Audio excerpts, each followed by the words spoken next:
everyone, welcome back to the Python programming series.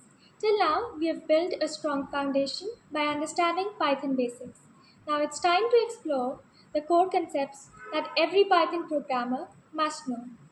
So, in today's lecture, we'll be covering operators and operator precedence. While we'll be covering several other concepts in Python, our main focus will be operators.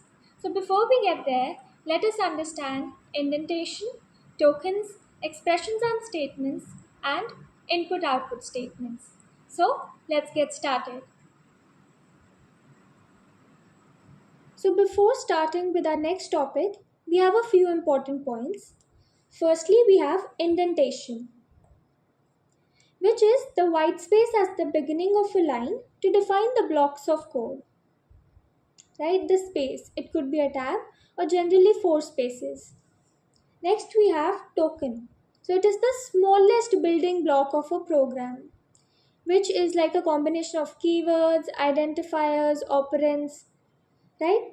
So, we simply say that every statement is made up of a token. That is quite understood from the definition itself.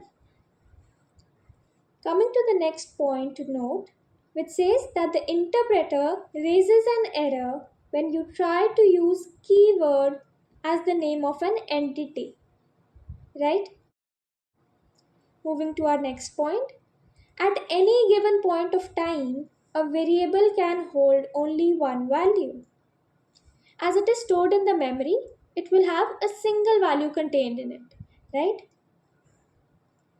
Next we have, if we try to use a variable without assigning any value, right? There would be an error which would say name is not defined, right?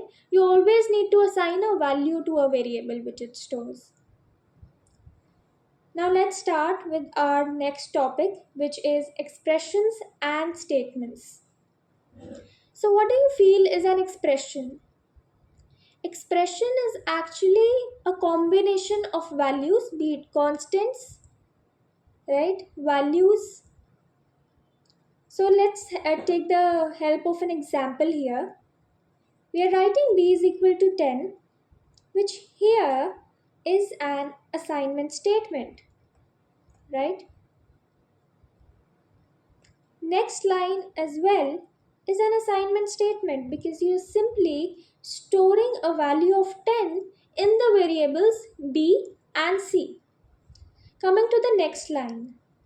Here, we are assigning the value of b into 5 plus c to a variable, a new variable we are creating, that is a, right? So on substituting the values in this expression, we would be getting a value, a single value for a, right? So this would be a statement, right? Whatever you will get the value for a, that would make it a statement. And this entire thing, b into 5 plus c, is an expression. It is a combination of values, operands, operators, right? Moving on to the next example. Again, the first line a is equal to 10 is an assignment statement. We're assigning the value 10 to a, and similarly it goes for b, right? And here, print of a plus b. What do you think would be the expression and the statement? Here a plus b would be the expression, right? A plus b here is the expression. And the print statement here is a statement. What is actually a statement? From these two examples, we get to know that it is a logical instruction that can be easily read by the interpreter and perform its job, right? Now, let's see a few more examples related to assignment of variables. Okay, so we have another note over here which says that the association of a value to a variable is called binding. You're binding the value to a variable. You're assigning it something We term it as binding in Python, right? It's a very important term.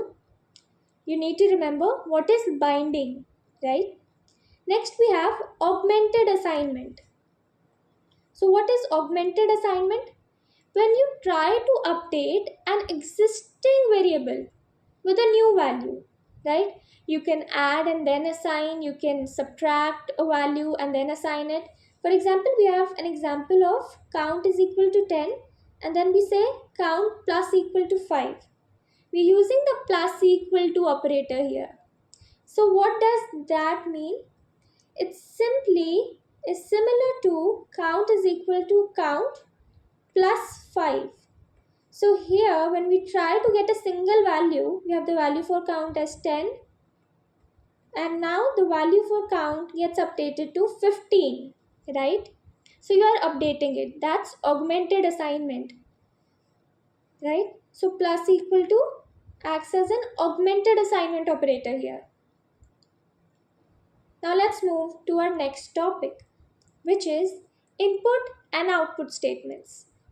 So for the input in Python, we use the input function, right? For example, let's create a variable name and ask for the input from the user to enter a name. So this is how you would be writing the code, right?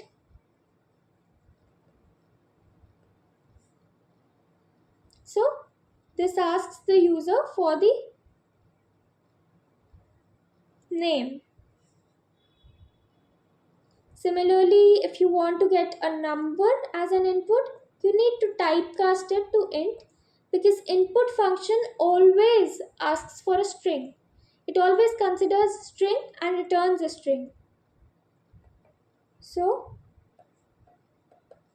you'll take the input and you ask for the integer to be entered by the user, right? This is an example. Next, for output. So how do you take the output? How is it displayed on the screen? For that, we have print statement, right? We have already discussed a few examples in the coding that we did earlier. So the print statement displays the values on the screen, right? I hope this is clear till now. Next, moving on to a very important topic, that is operators, right? So what is the function of an operator? It is to perform operations on values that are assigned to variables, right? For example, you have an integer, you can perform arithmetic operations on it and so on, right? So the very first operator that we have in Python is arithmetic operators. So in total there are 7 operators. We have the plus, we have minus, multiply, divide, exponentiation, we have the modulus, and we have float division. So these 4 we have already done and you are well versed with them now. These 3 are new, right? So we'll discuss them one by one. So the first, we write it as double multiply, right? So it performs exponential, which is the power. For example, you want to find 2 to the power 5. You can write it as 2, the sign, and then 5. It performs the same thing, right? So this is the power function. Next we have the modulo operator, which returns the remainder, right? For example, you try to find the remainder for 10% 5, it will return 0, right? Because it is purely divisible. Next, we have the floor division, right? I have a few examples for you over here. It will be more clear. So you can refer to these for plus, minus, multiply, divide. This is the power operation. 2 to the power 3 is 8. That way. And then we have the modulo, which is 12% 5, remainder would be 2, right? So now coming to what is floor division, a very important topic you all need to be clear with. So floor division is the division of operands where the result is the quotient, in which the digits after the decimal point are removed. We can say an integer, but if one of the operands is negative, the result is floored, that is rounded away from 0, right, towards the negative infinitive. So these are a few examples. Try to solve them and you will be clear with what it tries to implement, right? So it is integer division, we can say. You round off the value. Moving on to our next type of operators, which is comparison operators, right? So what is a comparison operator? It is used to compare values simply, right? For example, we have double equal to, we have not equal to, we have less than, we have greater than, less than equal to, greater than equal to. And always remember that comparison operators return a Boolean value, that is either a true or a false. For example, let's take an example of, we have value for A as 10. We'll take the value for B as 5 and assign it to B, right? So for example, if we try to see if A is equal to B, then definitely not. We'll get a false. If A is not equal to B, yes, A is not equal to B, so we'll get a true. Is A greater than B? Yes, 10 is greater than 5. Similarly for the rest, right? This is how the comparison operators work. Now, next type of operators, we have the bitwise operators, which is very important, right? So what do the bitwise operators do? They take one or two operands and operate on them bit by bit. So not as a whole, but they operate on it bit by bit. And these are the bitwise operators mentioned on the left that we have in Python. We have the left shift, the right shift, and bitwise OR, bitwise NOT, bitwise XOR. We'll be discussing their functioning one by one now. Let's start with the left shift operator. So what it does is, it shifts the left side operand bits towards the left side for the given number of times in the right operand. Let's take an example. Supposing we have x is equal to 12. This is the binary representation for 12. So just remember one thing, when you need to perform the left shift operator, you just multiply the left hand operand by 2 raised to the power the number of positions to be shifted.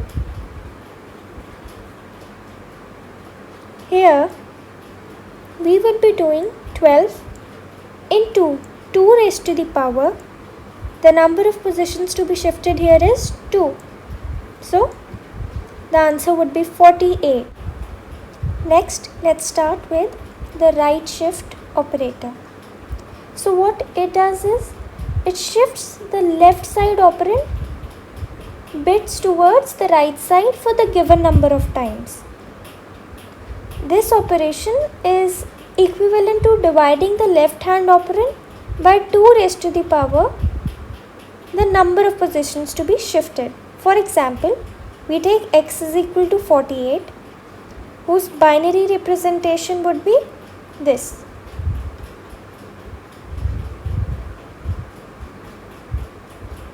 So now, supposing we need to right shift it by 3 positions. So in that case, what you can do is simply divide 48 by 2 to the power the number of positions to be shifted. Here it is 3 in this case. So the answer would turn out to be 6. I hope that is clear now. Now comes the bitwise AND operator.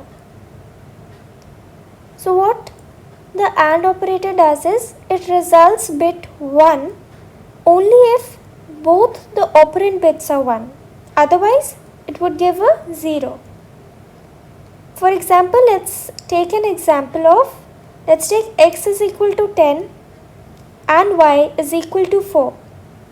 We'll write the binary representations for the two and then perform the bitwise AND operation.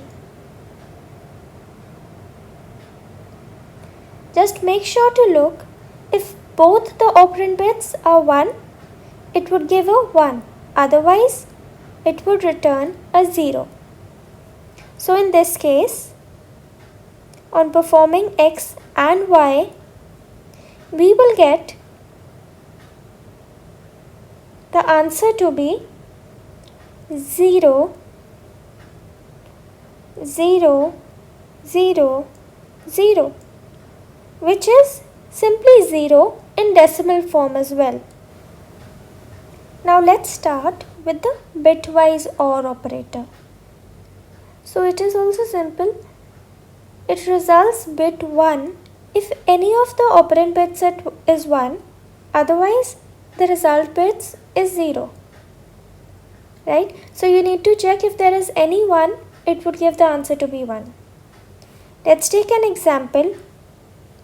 Let's take x is equal to 10 and y is equals to 4 again, which is the same as the previous one. Take the binary representations for the two and perform the bitwise OR operation on them. So on solving this, you will be getting 1, 1, 1, 0, which is 14 in the decimal form. Moving on to the next, we have bitwise NOT. It is a unary operation that performs logical negation on each bit. For example, if we have 0, it becomes 1, and those that are 1, they become 0. Let's take the example as x is equal to 5. Take the binary representation for it and simply reverse 0 to 1 and 1 to 0. We need to replace the two, right? Next we have the bitwise XOR operator. So it results bit 1 if any of the operand bits is 1 but not both. Otherwise the results bit would be 0. Let's take the help of an example. The same example as before, x has 10 and y has 4. Take their binary representations. Where there is a single 1, the answer would be 1. In case we have two zeros or two ones, the answer would be 0. So on solving this, you would get 1110, which is 14 in decimal form. Next, let's start with assignment operators. Right? So, what is the purpose of assignment operators? To assign a given value to a variable. Right? So, these are the assignment operators that we have in Python. We have equal to, plus equal to, minus equal to, multiply and assign, divide and assign, exponential and assign, modulo and assign, floor division and then assign, right? So always remember that it's not necessary to have a value assigned to a variable. It could be an expression or an operand which results in a single value, and then it is assigned to the left hand operand, right? Now let's look at the assignment operators that we have. So C is equal to A plus B. That is simple way, right? That is simple assignment. Then we have plus equal to, which is add and assign. So C plus equal to A is similar to C is equal to C plus A. Similarly, we have C minus equal to A. We have C multiply equal to A. and so on for the rest, right?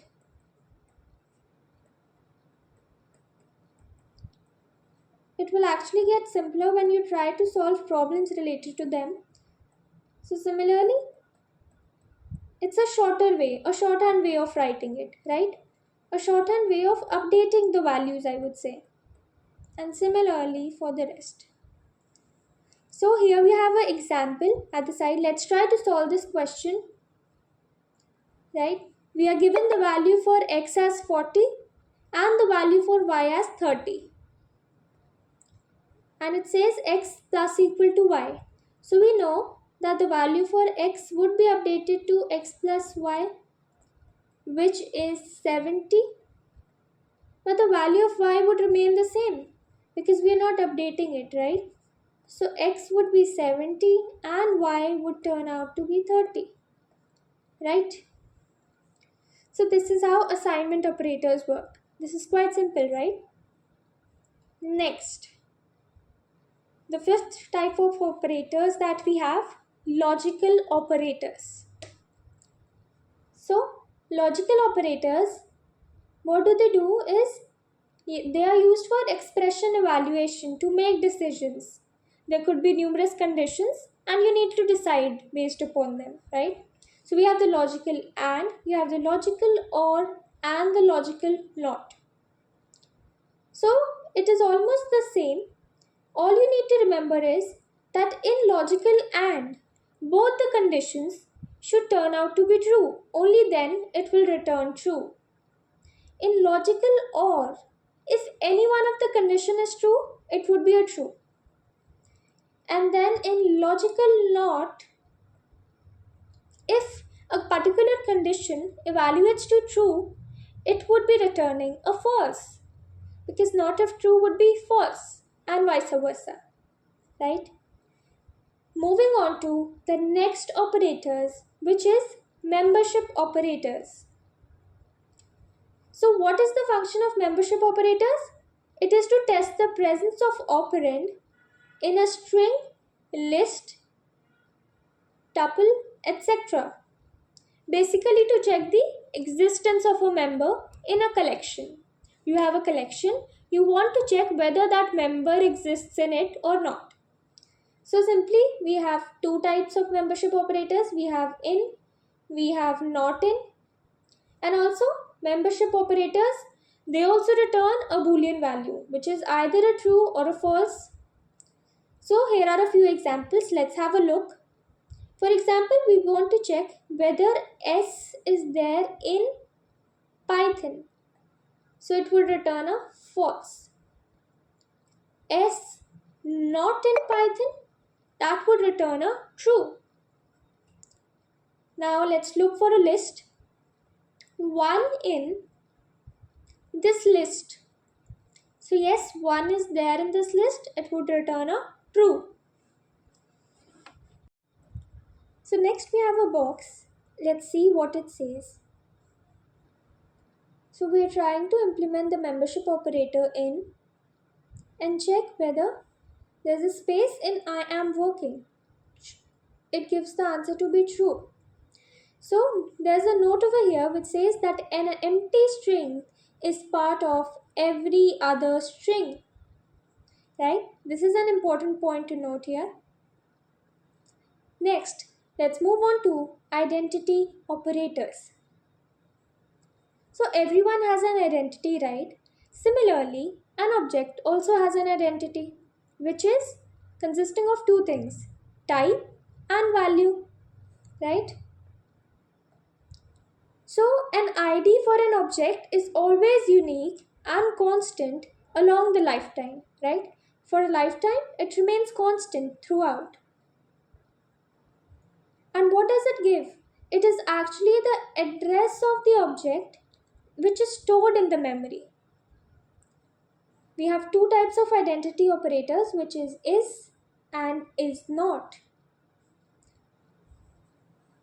So the purpose of identity operators is mainly to verify the memory location of the operands, right?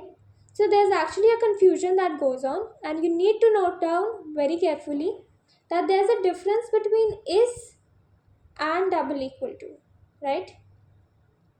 The comparison operator. So what is it is used to compare IDs, the memory locations, right? It compares whether both identifiers point to the same object or not. It checks for the IDs, the memory, whether they are stored at the same address. Whereas double equal to is used to compare the values, comparison operator, right? Next, there's a note which says two integers or strings with the same value often point to the same memory location, right? Two integers or strings point to the same memory location because Python interns small integers and certain strings to optimize performance. So basically it tries to say that integers, basically small integers and strings are assigned the same memory location to optimize the performance. And it holds true for only integers and strings, not for other data types like float, list, tuples, not for those, right? We have an example which says string 1 is this and string 2 is again the same. If we are trying to check whether they point to the same memory location, it returns true. The next point is in continuation to the same point as well. So it says two floats or objects like lists, tuples, and dictionaries usually have different memory locations, even if their values are the same. Because Python doesn't guarantee interning for those data types. It interns the values only for strings and small integers, right? So for example, if F1 and F2 comes out to be true, that doesn't mean that the behavior is reliable because next time it might show you a false value, right? So it's better to use the equal to operator for comparison. Next, we have the last topic for the day, which is operator precedence. So it is very clear from the word itself, operator precedence, which defines the priority of an operator, the sequence in which you will be performing the operations on them, right? But now you will be wondering that what if two operators, they have the same precedence, right? So in that case, if two operators have the same precedence in the same expression, there's a rule of associativity which comes into play, and it is of two types, either left to right or right to left, right? So let's take an example for understanding this concept. So multiply and divide, they both have the same precedence. So what will you do in that case? Which sequence will you follow? So they have left to right associativity. So in this case, this example we have 100 by 10 into 10. So there's left to right associativity. So you'll have to perform the division first in this case and then multiplication, right? Let's take the next example. This is a simple equation. You'll be applying BODMAS in this. So the answer would turn out to be 350, right? This is how you will be taking into consideration the operator precedence and associativity. I've attached a table for you all. Have a look and try to keep it in mind, develop a habit of keeping it in your mind so that it becomes easier at the last moment. So firstly, you will be performing exponentiation. Then there's unary operators. Next we have multiply, divide and so on. We have addition and subtraction. We have the bitwise operators, right? You need to remember the order. Next we have comparison operators, then equality operators. Next we have the assignment operators, then identity operators, membership, and finally logical operators. Always remember to perform the parenthesis first. So firstly, let's start with arithmetic operators, right? So I've already written down the code for you so that it saves our time. So I've taken two inputs. I've taken two integers, num1, assigned the value 20, and num2, assigned the value 5, right? You can even take inputs. We discussed it last time how to take the user inputs. And next, we are performing the arithmetic operations like addition, subtraction, multiplication, division. These all work in the similar way as we have learned in previous classes. Now, there are a few new things you need to know that floor division is used to round off, right? Your answer, right? It's for round off. Next, the modulus function, which is denoted by percent. It is used to the modulus function is used to show the remainder, right? In this case, 20 is totally divisible by 5, so the modulus will be 0, which is clearly depicted in the output, right? Now, for example, you want to know the answer to 2 to the power 5. So, how will you perform that? In that case, we use the double multiply sign, the double asterisk, right? So, this is for power, right? So, when we run this code, I've already done it for you. So, addition 20 plus 5 gives 25, right? So, subtraction 20 minus 5 is 15. For multiplication, 20 into 5 is 100. For division, 20 divided by 5 is 4. And for floor division, it rounds off the value. In division, we got 4.0. In case it would have been 4.5, the answer would have been 4.5. So in that case, for division, it would show 4.5. But for floor division, it would show 4, right?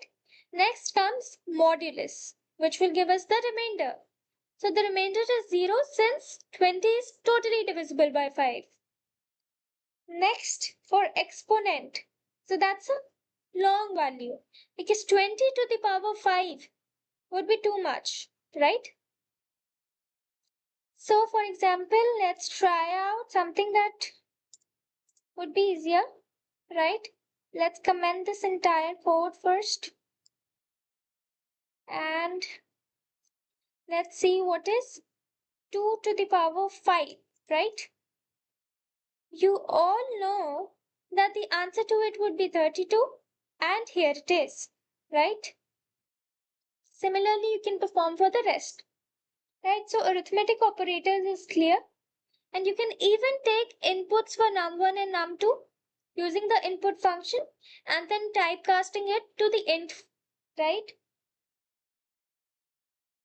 Here the main thing was the modulus operator. Always remember that, right? Now, for example, we want to check whether a function is odd or even. In that case, for example, we're taking a num variable with a value 10, right?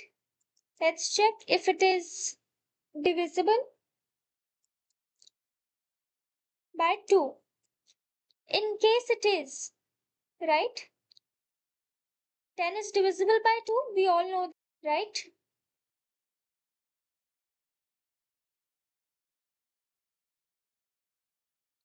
So it gave you the answer to be 0, which means true, it is an even number, right? True, it is an even number. So similarly, you can perform the exponent using the double asterisk power symbol, right? Floor division also you guys have understood. Next, move to assignment operators. So the basic assignment, we are all clear with that.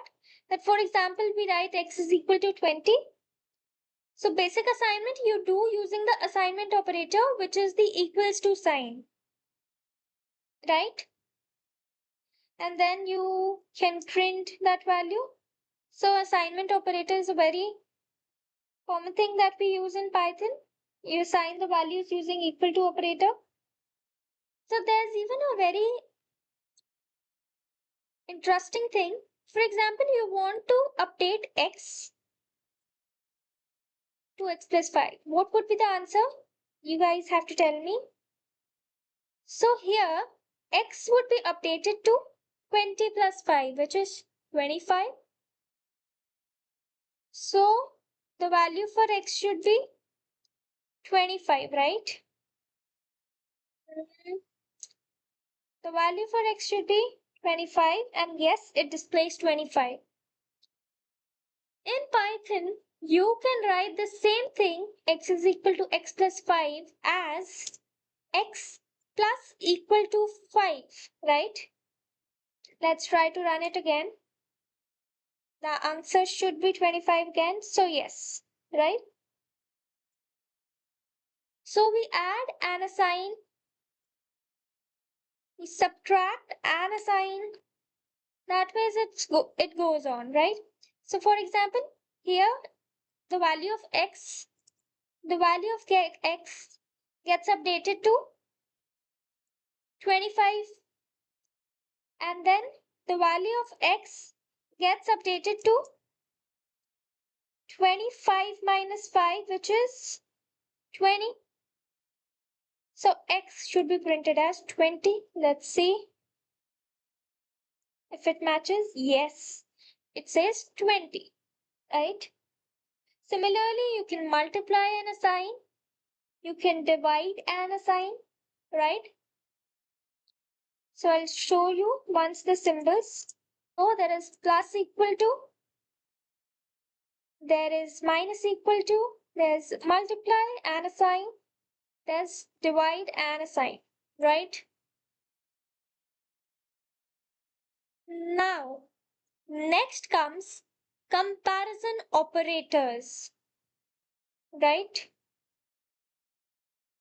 So, in comparison, for example, you need to check whether the two numbers are equal, not equal, greater than, less than, greater than, equal to, and so on.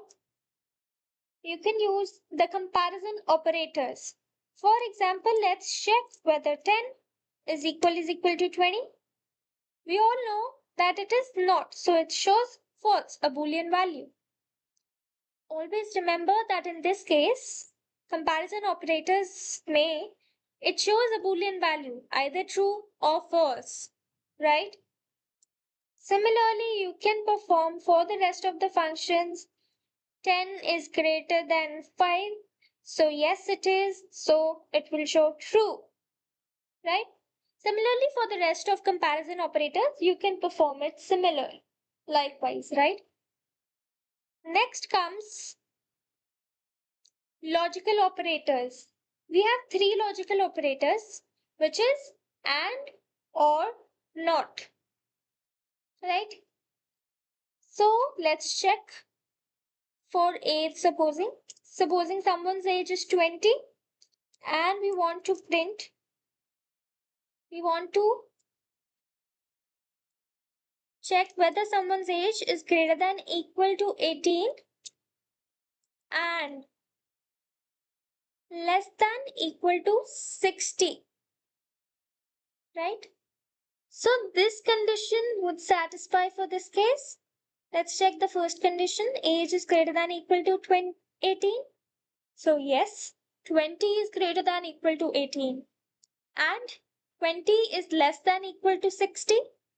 Yes, it is. Since both the conditions are true, and operator would return true, right? Similarly, let's just put an OR operator and try it with this. So the first condition becomes false, right? So 20 is not less than equal to 18, and the other condition remains true. So our condition returns true even when one of the condition turns out to be true. So here one condition is true. Again, we'll get true. So, yes, right? Now, let's move to not, right? For example, we have is eligible variable, right? We have a variable named is eligible to which we have assigned the value true. Always remember that Python is a case sensitive language. So in true, the T is capital, right? Otherwise, it won't act as a keyword.